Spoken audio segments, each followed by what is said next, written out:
สบายดีทุกคนตอนนี้อุ่นใจยังอยู่ที่วังเวียงแคมป์น้ำซอง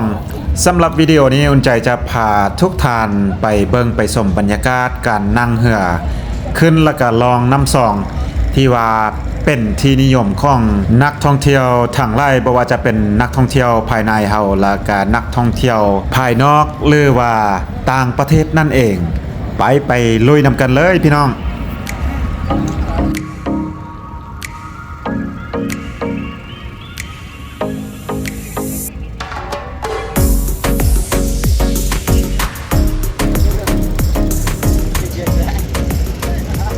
มื้อนี้อุ่นใจมีลูกทัวร์มานำพี่น้องมีอยู่ทั้งเมิด20 กว่าคน22 คนมาขี่เรือพาลูกทัวร์มาขี่เรือพี่น้องลองไปเบิ่งว่าจะม่วนจะมันซำใดเพราะว่ากิจกรรมตัวนี้ก็ใช้เวลาประมาณ30-40 นาทีสูงสุดแล้วเนาะก็เป็นกิจกรรมที่ว่ากำลังมาแห้งและก็นิยมกันหลายเลยนักท่องเที่ยวแต่ละคนแต่ละทานมานี่ก็ต้องอยากลองเพราะว่าขี่ขึ้นไปเราจะเห็นวิวตามแคมป์น้ำเลยวิวของตัวเมืองวังเวียงแล้วก็วิวภูผาป่าไม้ประมาณนี้แหละจะขี่ขึ้นไปหน่อยนึงหลังจากนั้นมันน้ำจะตื้นเนาะช่วงนี้มันน้ำแห้งแล้วก็จะโค้งกลับมาขี่ลองไปทางใต้สวยงามพี่น้องสวยงามตอนนี้ยังแดดยังฮ้อนได้นึงถ้าแดดลงตื่มได้นึงนี่นักท่องเที่ยวมาไล่เลยพี่น้องเอ้ยเขตนี้ก็จะเป็นโรงแรมห้านอาหารเรียบตามแคมป์น้ำซองช่วงเวลาที่นักท่องเที่ยวมักขี่ไล่ที่สุดเพื่อแบบนี้ก็คือตอนเช้าช่วงตะเวนกำลังขึ้นและก็ตอนแรงช่วงตะเวนกำลังตกดินหั่นแหละงามไล่บางคนก็จะอาจจะมานั่งเรือนี่สมตะเวนตกดินประมาณนี้แล้วช่วงนั้นก็จะมีบอลลูนมีนักท่องเที่ยวขี่บอลลูนแล้วก็มีพารามอเตอร์ทางอากาศทางน้ำมีกิจกรรมต่างๆที่ว่าสวยงามจากน้อยเขาจะเห็นบอลลูนขึ้นตอนนี้ยังเศร้าได้หนึ่งบอลลูนก็ยังบ่ทันขึ้นเพราะว่าส่วนใหญ่บอลลูนจะขึ้นไปเบิงตะเวนตกดินนั่นเองแล้วตอนเช้าก็จะไปเบิงตะเวนขึ้นประมาณนี้พี่น้องสำหรับค่าโดยสารหรือว่าค่าเรือที่ว่านั่ง30-40 นาทีนี่ก็90,000 กีบหรือว่า 90,000 กีบต่อคนลำหนึ่งนั่งได้2 คนเพิ่นให้นั่ง2 คนต่อลำก็หมายความว่าลำหนึ่ง180,000 กีบก็เป็นคนละ 90,000 กีบประมาณนี้พี่น้องอันนี้ราคาเพราะว่าจะเป็นคนลาวคนต่างประเทศราคาเดียว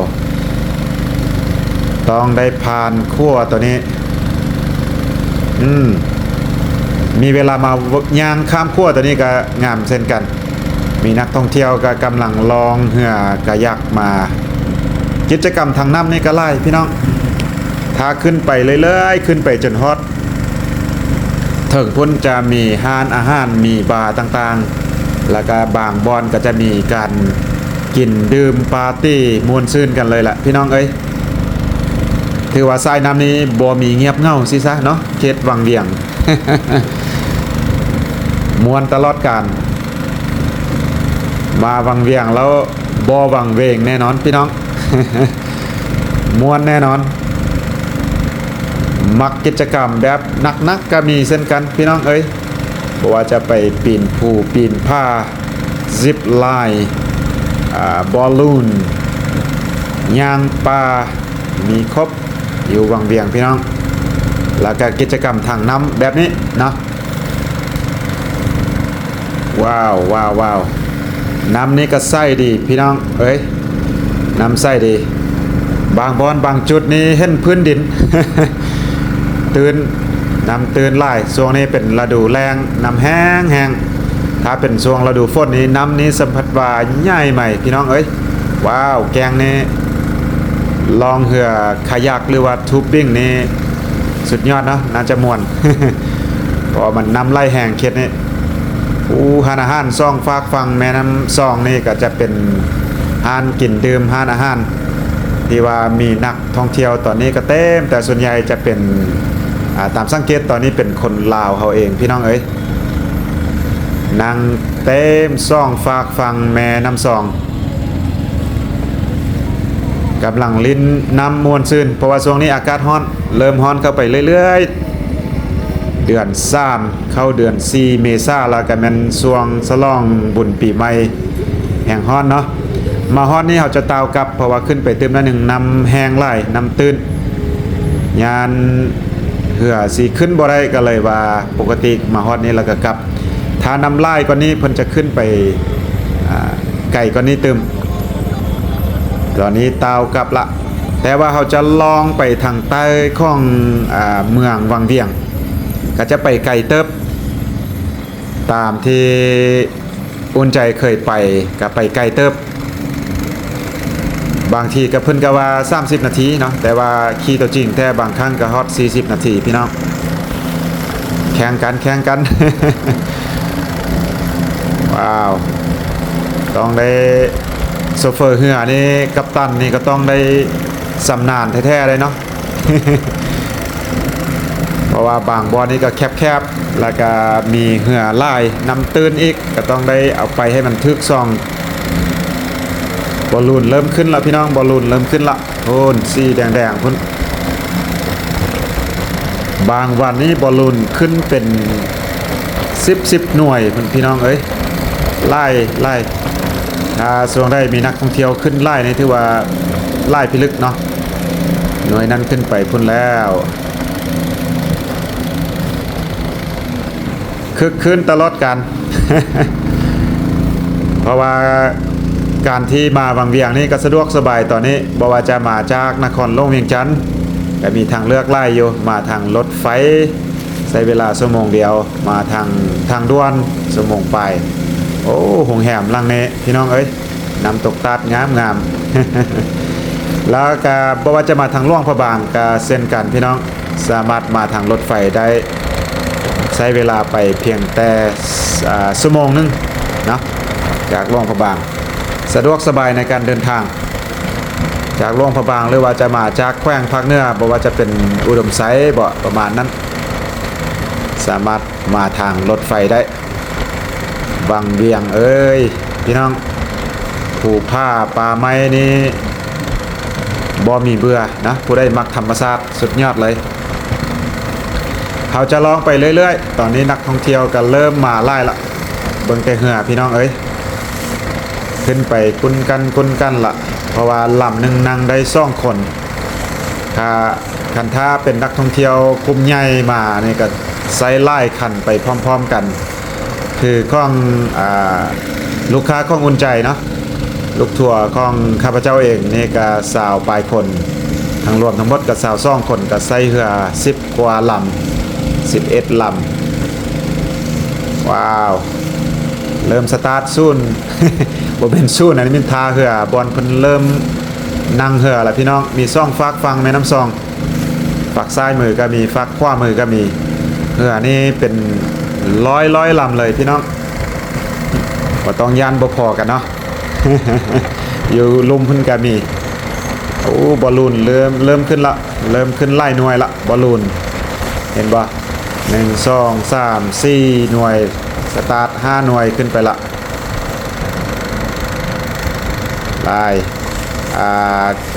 พารามอเตอร์ก็ขึ้นพารามอเตอร์นี่ก็ขึ้นไล่อยู่ซ้ายมือนี่ก็เป็นบอลขึ้นเหือคือกันพี่น้องเป็นจุดท่าเหือที่ว่านักท่องเที่ยวสามารถมาขึ้นได้ถ้าหากว่าบอลจุดที่อุ่นใจขึ้นเมื่อกี้นี้แออัดเกินไปก็ลองมาไต่ถึงได้นึงก็ได้แต่ว่าหลักๆก็คือบอลข้าพเจ้าขึ้นเมื่อกี้นี้เนาะสะดวกสบายย่างออกจากตัวเมืองวังเวียงมาบ่เกิน10นาทีฮอดละท่าเรือโอ้บอลลูนขึ้นไปแล้วบอลลูนยูเคสนี้จะเป็นบอลลูนที่ว่าเบิงตาเป็นตกดินแล้วก็เบิงวิวตัวเมืองแล้วมีอีกสุดหนึ่งสามารถไปภูผาออกนอกเมืองไปได้หนึ่งไปเบิงภูเบิงผาพี่น้องมีทางเลือกไล่อยู่โอ้ขึ้นไล่หน่วยเด้อนี่ขึ้นไล่หน่วยพี่น้องเอ้ย ขั้วนี้จะเป็นขั้วใหม่เนาะสร้างกายังบ่สำเร็จ 100% แต่ว่าเปิดไซส์ละรถล่างพาหนะสามารถแล่นผ่านข้ามได้เรียบร้อยถือว่ามีขั้วมาตรฐานละบางเวียงเวลาน้ำนองนี่ก็สามารถข้ามไปมาหาสู่กันก่อนหน้านั้น ขั้วหักตลอดเนาะเพราะว่าจะเป็นขั้วโดยเฉพาะขั้วสีส้มตะกี้ข้ามไปทำจังอยู่ทางนาพูนที่ว่าข้ามไปทำจังหันตะกี้ขั้วสีส้มนี่ที่ว่าเป็นซิกเนเจอร์ของวังเวียงทุกคนมาก็จะได้ทายผูกกับขั้วก่อนจะข้ามไปทำจังแต่ว่าตอนช่วงน้ำนอง2-3 ปีผ่านมาบ่แน่ใจก็น่าจะไล่ปีเติบน้ำนองท่วมแล้วก็ขั้วหักอย่างบ่ทันได้สร้างคืนใหม่แต่ว่าเพิ่นมีขั้วไม้ไผ่ขั้วไม้ให้ข้ามชั่วข่าวเฉพาะช่วงฤดูแล้งข้ามไปที่ฝั่งนั้นเนาะฝั่งถ้ำจังเป็นถ้ำที่ว่าสวยงามที่สุดอยู่ในเขตเมืองวังเวียงอยู่บ่ไกลจากตัวเมืองอีกว้าวเหือพี่น้องเอ้ย ไล่พิลึกขั้วนี่เนาะที่เห็นอยู่ทางหน้านี่จะเป็นขั้วข้ามไปถ้ำจังกับอยู่ฟ้าขวามือ บ่เป็นอยู่ฟ้ามือพี่น้องอยู่ขวามือกับบ่ไกลจากนี้สามารถย่างไปแล้วก็ย่างขึ้นขั้นใดไปสมถ้ำจังนี่มีอยู่ประมาณ174ขั้นประมาณนั้นล่ะตามที่อุ่นใจได้นับมื้อเช้า ว้าวเบิ่งผู้ผ้าหินปูนหลักๆอยู่เขตวังเวียงก็จะเป็นผู้แบบนี้แหละพี่น้องผู้ผ้าหินปูนมีหลายจุดหลายผู้ที่ว่าท่านสามารถขึ้นไปเบิ่งวิวจะเอิ้นว่าวิวพอยต์ต่างๆสามารถย่างขึ้นไปบางบอนก็ใช้เวลาจักชั่วโมง2ชั่วโมงก็มีโอ้ควายพี่น้อง ควายอาบน้ำควายอาบน้ำถ้าอยากออกกำลังกายก็ไปขึ้นภูเบิงวิวก็สวยงามเช่นกันยามนี้อาจจะบ่สวยงามปานใดขึ้นวิวพอยเพราะว่ามีหมอกควันท่านอาจจะบ่สามารถเบิงไปไกลได้แล้วก็ป่าไม้ก็บ่เขียวงามปานใดถ้าเป็นช่วงหลังจากฝนหรือว่าผู้ใดมาช่วงฤดูฝนถ้าฝนบ่ตกไปขึ้นนี่ก็สุดยอดเลยล่ะความงามว้าวลองไปเรื่อยๆพี่น้องตอนนี้ออกจากเมืองวังเวียงมาแล้วออกจากเมืองวังเวียงลองไปทางใต้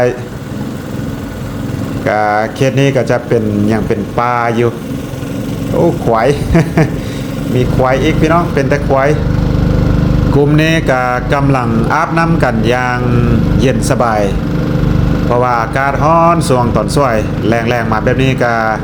หลังจากกินหญ้าอิ่มเราก็ลงมาอาบน้ำกันเนาะควายก็ได้บ่ย่านเหือน่าจะลึงละเพราะว่าเหือแลนหลายเสียงจักนี่ก็ดังพอสมควรแต่ว่า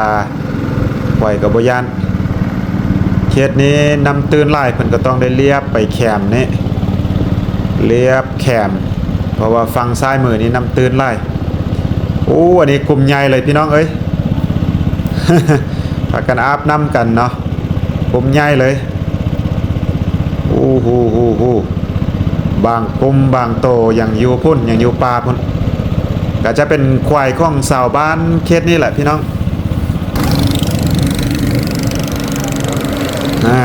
สบายดียกมือใส่กันพร้อมทักทายสบายดีส่วนใหญ่นอกจากลูกถั่วของข้าพเจ้าแล้วส่วนใหญ่จะเป็นนักท่องเที่ยวสัญชาติเกาหลีหลายสุดเลยที่เฮ็ดเท่าที่เห็นก็จะมีจีนบางส่วนแล้วก็เกาหลีแต่ว่าสำหรับลูกทัวร์ของอุ่นใจนี่เป็นคนยุโรปเนาะเป็นคนยุโรปจะใช้ภาษาบ่แม่นภาษาอังกฤษแต่ว่าอุ่นใจเป็นภาษาแปลภาษาอังกฤษเนาะเป็นไกด์ภาษาอังกฤษแต่ว่าส่วนใหญ่ลูกค้าก็เว้าภาษาอังกฤษได้เก่งอยู่ไปเรื่อยๆตอนนี้พี่น้องไปลองไปเรื่อยๆ มาฮอดเขตนี้ถือว่าเบิงป่าไม้นี่อุดมสมบูรณ์บ่มีหมู่บ้านบ่มีเฮือนบ่มีตึกมีห้านละพี่น้องถือว่าเข้าเป็นเขตป่าละป่าไม้ก็ถือว่าอุดมสมบูรณ์ยังเขี้ยวงามเขตขวามือนี้บ่แน่ใจว่าจะเป็นป่าปกป้องหรือว่าป่าอนุรักษ์บ่เนาะเพราะว่าเห็นป่าไม้ใหญ่พอสมควรยาวเป็นแถวเลย ว้าวเขตทางหน้าประมาณ 4-5 ลำทางหน้านี่เป็นลูกถั่วของอุ่นใจเองแล้วก็นำล่างอีกไปเติมน้อยนึงน่าจะตาวกลับแล้วเนาะตอนนี้เฮาตาวกลับมาเรียบร้อยเพราะว่าคันลงไปเติมนี่ก็จะไปเรื่อยๆจะใกล้ไปเรื่อยๆเนาะมันจะค่ำละตะเวนลงดินแล้วพี่น้องว้าว หวายกลุ่มนี้กำลังสิกลับบ้านน่าจะเป็นเจ้าของเพิ่นมาตอนเอากลับบ้านละพี่น้องตอนกลับบ้านละว้าวไล่เลยช่วงนี้เพื่อเต็มแม่น้ำเลยตอนนี้อุ่นใจกำลังกลับไปกำลังจะกลับไปจอดละแต่ว่าตอนไปกับวิวกลับมานี่แตกต่างกันอย่างสิ้นเชิงพี่น้องตอนนี้เบิ่งวิวทางหน้าพูนผ้าสูงสั้นเลยก็สวยงามพี่น้องแต่ว่าตอนนี้ตะเวนตกดินละเขาเริ่มตั้งแต่ตอนตะเวนยังบ่ทันตกดินแต่ว่าตอนนี้เรียบร้อยละก็ถือว่าใช้เวลาไปตอนนี้30นาทีละออกนี้ไป5ทาเหือบอลเฮาสิกลับไปนี่บอลเฮาสิไปลงนี่อาจจะใช้เวลาอยู่ประมาณตื่มจากเกือบ10นาทีประมาณนี่แหละ10นาทีก็ไวพอสมควรไวพอสมควร สวยงามเลยพี่น้องเอ้ยว้าวบังวิวทางหน้าพุ่นไปเรื่อยๆพี่น้องไปเรื่อยๆใกล้จะพอดเป้าหมายแล้วถือว่าแนะนำเลยพี่น้องถ้าทานได้มามีเวลา30-40นาทีบอกว่าจะเป็นตอนเช้าก็ดีตอนแรงก็ดีถ้าอากาศดีแล้วมันลุยได้พี่น้องถ้าไพ่มักตอนเช้าบรรยากาศตอนเช้าๆก็มานั่งตอนเช้าได้ถ้าไพ่มักตอนแรงแบบนี้บรรยากาศตอนแรงยามแรงแบบนี้ก็ได้เช่นกันแต่ว่าอุ่นใจมักตอนแรงแบบนี้พี่น้องบอกว่าจะเป็นตอนเช้าหรือตอนแรงก็จะมีวิวบอลลูนเนาะจะได้บอลลูนเพราะว่าบางคนนี้อาจจะอยากถ่ายเอาเป็นภาพวิดีโอแล้วก็คู่กับบอลลูนหรือว่าพารามอเตอร์ก็ได้เช่นกันเพราะว่าตอนเช้าก็มีเช่นกัน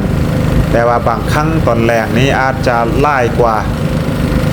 หลายอย่างก็ขึ้นกับสภาพอากาศพี่น้องก็คืออุ่นใจเว้าไปถ้าว่าสภาพอากาศบ่ดีเพิ่นก็บ่บินก็ต้องมั่นใจแท้ๆว่าจะบินได้และก็ปลอดภัยเพื่อความปลอดภัยของทุกๆคนนั่นเองกลับขึ้นไปเรื่อยๆพี่น้องกลับขึ้นไปก็ถือว่าคุ้มค่าว้าวนักท่องเที่ยวก็ยังล่าอยู่ที่ว่าบางคนก็เริ่มขี่แล้วบางคนนี่ก็กลับละตาเว้นแท้ๆยังบ่ทันตกดินพี่น้อง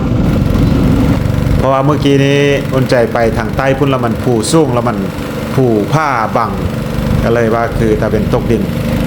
แต่ว่ามาบนจุดหนึ่งผูผ้าต่ำมันก็ยังเห็นตะเวนอยู่สุดยอดกลับมาแล้วพี่น้องกลับมาแล้วกลับเข้าทาแล้วใช้เวลาไป38นาทีพี่น้องรวมแต่ว่าตอนเฮาสิคีนี่เพิ่นว่า30นาทีเด้อแต่ว่าอุ่นใจมาแต่ละครั้งอันนี้บ่แม่นครั้งแรกของอุ่นใจเนาะก็หลายครั้งละก็เอาลูกทัวร์มาแบบนี้แหละแต่ว่ามาแต่ละครั้งก็เกิน30นาทีโอเคก็สิประมาณนี้พี่น้องจังได๋ก็เส้นเก่าเส้นเดิมขอบใจทุกท่านทุกๆ FC ที่เข้ามาติดตามและรับชมซองอุ่นใจมาโดยตลอดแต่ถ้าท่านได้เข้ามาแล้วยังบ่ทันได้กดติดตามก็สามารถเข้าไปกดติดตามเพื่อเป็นกำลังใจให้อุ่นใจได้เฮ็ดคลิปต่อไปพี่น้องเจอกันคลิปต่อไปสำหรับคลิปนี้สบายดี